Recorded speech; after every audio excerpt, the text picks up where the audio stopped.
Brogan's negative exposure. Boston, 1986. The city was buzzing harder than a beehive in a beehive hairdo.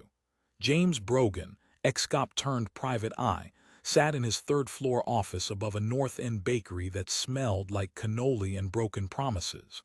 The frosted glass door still read, J. Brogan Investigations. Divorces, dishonesty, and the occasional dead body. No job too sleazy. Brogan was halfway through a lukewarm Dunkin' Donuts coffee and a stack of grainy photos from last night's stakeout. The client's husband, a Beacon Hill banker with a wife who had more money than sense, had been caught in a very compromising position with a woman who was definitely not Mrs. Banker. Brogan had snapped the shots through a half-open hotel window while wearing a fake mustache that kept trying to escape his upper lip.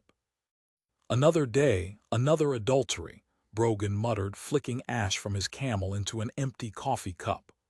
Guy, cheating on his wife the same way he cheats on his taxes, with enthusiasm and terrible timing. The phone rang like a jealous husband.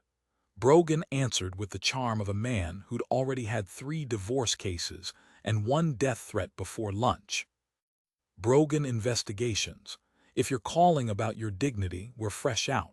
Try the Lost and Found on Tremont Street. A smooth, oily voice slithered through the receiver.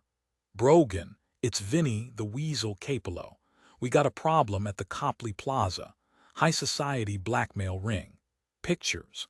The kind that make a man's wife file for divorce and his board of directors file for his resignation. You stay out of it and maybe we don't make you the next negative in our little photo album. Brogan grinned like a man who just found a 20 in his old jacket. Vinny, you romantic. You know I only take pictures of people who deserve it, like cheating bankers, or mobsters running a side hustle in art appreciation. He hung up, grabbed his battered Nikon and headed out. 2 cases, 1 camera, classic Brogan. First stop, the Copley Plaza Hotel. The banker, let's call him Mr. Trust Fund, was supposed to be meeting his special friend again. Brogan parked his '78 Buick across the street, rolled down the window, and waited with a pack of Camels and a bag of potato chips that had seen better days.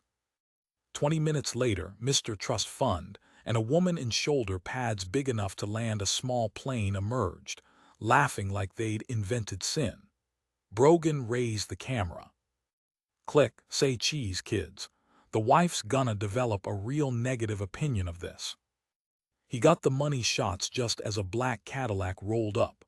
2 goons in pastel tracksuits stepped out, the kind of guys who looked like they bench-pressed refrigerators and then cried during Dynasty. Brogan, the bigger one growled. Vinny said you'd be here. You got a nose for trouble like a bloodhound with a cold. Brogan lowered the camera and smiled. What can I say? I'm like a shark with a camera. Once I smell blood in the water, I just can't stop circling, or in this case, snapping. The goon cracked his knuckles. Funny guy, but Vinny don't like funny when it comes to his little blackmail business.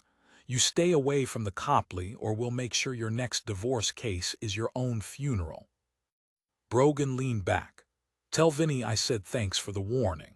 And tell him if he keeps running that blackmail racket, the only thing he'll be developing is a rap sheet longer than a Boston winter. The goons drove off.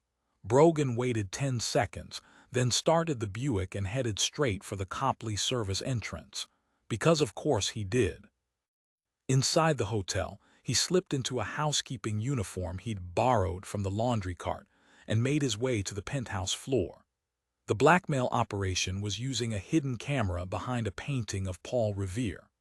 Brogan found the darkroom in the suite next door, complete with red safe light and rows of drying photos of Boston's finest in very unflattering positions. He started snapping pictures of the pictures. Meta baby. Suddenly the door opened. Vinny the Weasel himself stood there, flanked by 2 very large, very unhappy gentlemen. Brogan, Vinny hissed, you really got a nose for trouble, do ya? Brogan didn't flinch. Vinny, you look tense. Maybe you should try decaf. Or, not running a blackmail ring out of the city's fanciest hotel. That's just asking for exposure. Vinny's face went the color of a bad Polaroid. You're a real comedian, too bad comedy, about to become your cause of death. Brogan shrugged. Hey, if I'm going out, at least I'll go out in the negative. Or should I say, developed a real problem. He tossed the camera to Vinny. Keep the film. I already mailed duplicates to my buddy at the DA's office. And to your mother. She's been wondering why you come home smelling like fixer fluid every night. Vinny's eyes widened. You son of a... But Brogan was already sprinting down the hallway in the stolen housekeeping uniform. Behind him, he heard Vinny yelling, "Get that Irish wise-ass." Brogan burst out the service exit, jumped into the Buick, and peeled out with a squeal of tires that would have made Miami Vice jealous.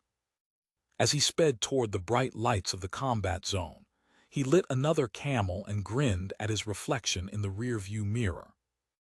Another day, another adultery, and another blackmail ring in the can. Not bad for a Wednesday. He flicked the ash out the window. They say every picture tells a story. Mine just happened to come with a side of mobsters, adultery, and a whole lot of negative attitude.